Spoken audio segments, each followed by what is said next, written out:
Vaiko ir tėvo dienos proga vyksta vežimėlių tiuningavimo šventė, kurią organizuoja Tėvynės sąjunga Lietuvos krikščionys demokratai. Ir dabar intensyviai 10 komandų bando savo vežimėlius modernizuoti ir tiuninguoti.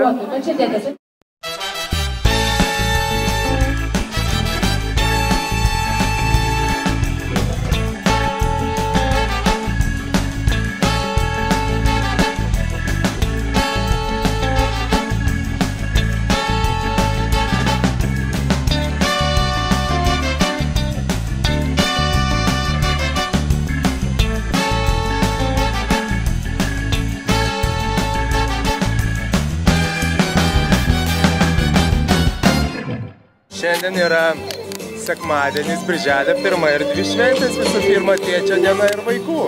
Tai vat nusprendėme sudalyvauti.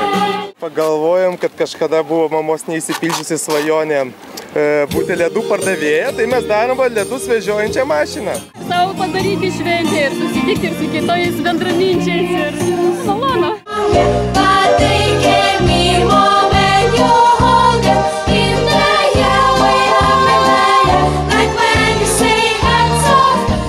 Šiais laikais šeimos reikaluose modernizuoti galima tik tai vežimėlius.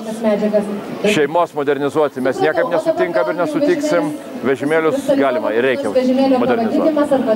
Dalyvaujam šventėje, todėl tikriausiai, kaip ir ponas Kubilius sakė, kad esam už tradicinę šeimą, bet už modernistinius vežimėlius.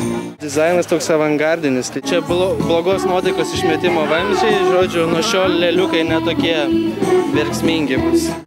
Meškiuko pūkuotuko namukas su visais patogumais, va čia galima nusivalyti kojas prieš įeinant vežimėlį.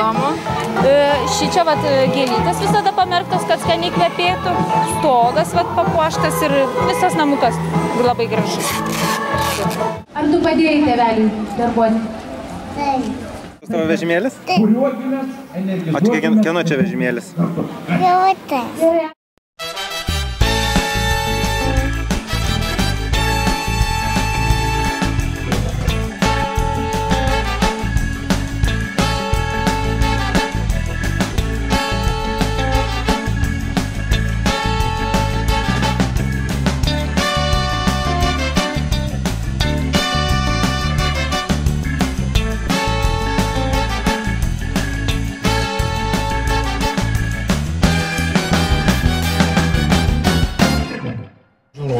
Per kuriuos kapitonas žiūri, kapitono kepurė, piratiška kažkokia.